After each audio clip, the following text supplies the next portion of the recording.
So right here is a Manitalk 14,000. According to Manitalk, this is pretty much the replacement for the 4100. They did release the 888, but that was very quickly discontinued with the 14,000 that you see right here. The 888 and the 14,000, they're very, very similar in design. The cabs are pretty much what tells them apart, but besides that, they're pretty much very the same. She's a 220-ton crane, so it's got 220-ton capacity. I don't mean the actual weight of the crane. It could handle 292 feet of boom, 373 of luffer. You can see their rest of the boom they have is off. That was trucked out of here.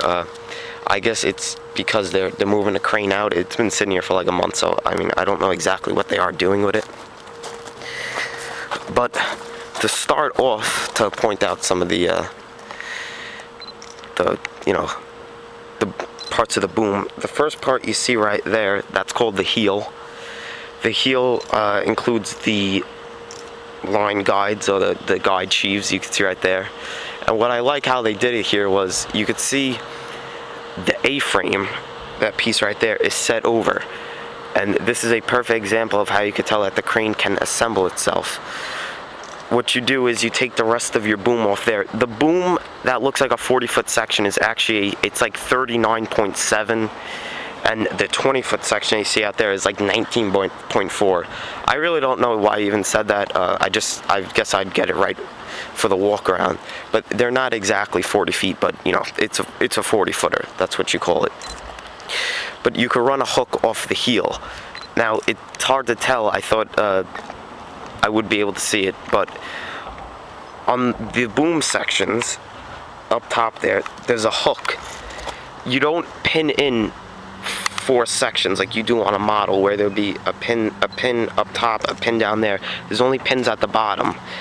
It's called the type of connection it is it's called a FACT connector. It's fast aligning connection technology. It's something that they came in so you could only it's easier for assembly and such forth, so you only pin in the bottom ones. Now if you're wondering how do you get the bottom ones aligned, they do have something to get it aligned. I'm not really sure, to be honest with you. The cab is what they call their vision cab.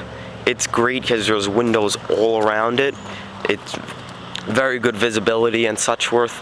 That's also something new that they came out with.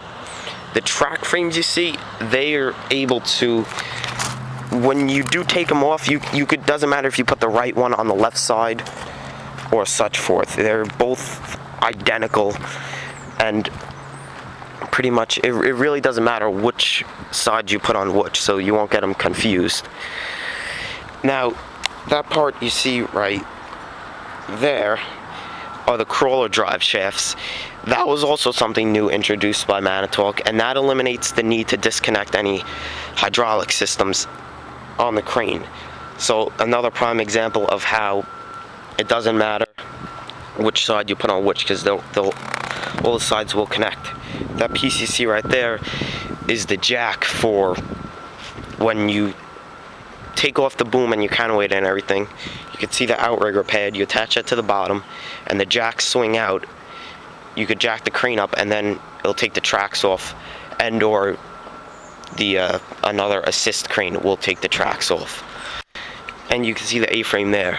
Now when you hear someone say parts align is including the top line and the bottom line. So you combine that, and that you get your parts align. This crane has 18 parts align on the A-frame. It's 20 parts align. So there's 10 parts align up top, 10 parts on the bottom on the sheaves. Those pieces right there are the kickstands for the so you don't bring your boom back too far. Now you see the counterweights right here are pretty much close to a Manitalk 777. Each of the boxes you could see, or the stones, weigh 17,500 pounds. The base plate, which is the bottom plate you see, is where is it? I think it's 21,000 exact, or I think I'm 8 pounds off or something like that. And the car body weights are 53,000 pounds. Now, there's 2 counterweight configurations for this machine that I figured out once I seen one with it, because I thought it was what it had to go with. There's a Series 1 and the Series 2 counterweight configurations. Series 1 is 3 ballast weights on the back here, so it only have 6 in total. This is the Series 2, so you could see it has the 4 weights on each side, making 8. It gives you like an extra 30-something thousand pounds on the machine. And it also adds the undercarriage weights right there, which I guess, you know, it's for more if you gotta lift more. Underneath the crane, you can see right there, I'm not going closer because the glare is terrible, but you can see the slewing ring to turn the crane. Now, the crane itself has the engine in it is a Cummins, and it's 340 horsepower, 8.9 liter. I'm not going to say the model number because realistically I don't feel like looking up the model number for it, because I just feel when I say it, it's just, you know, people hear it and they don't know exactly what it is and they just think it sounds good. And here's the weight. Now, like I said, you could have a luffer on this crane. Obviously the tip isn't attached. I would have liked to have seen the tip attached, but if you look in the boom there, you could see, I don't know if you could see, but there's a sheave in there, and that runs up there, up, and to run out to your luffer. Now the part back here, hopefully the glare doesn't, this part up there is what they call the mast. It's fixed, it doesn't move, and it's what holds the line for the A-frame. It's also what holds the counterweights on. With the Series 2 counterweight configuration, you'll also add the center box right there. And in there you can see the engine and the exhaust. Those pieces right there are hydraulics to push the pins in to actually hold in the counterweights. The counterweights like this do weigh a lot. Now, I'll take you over here. So,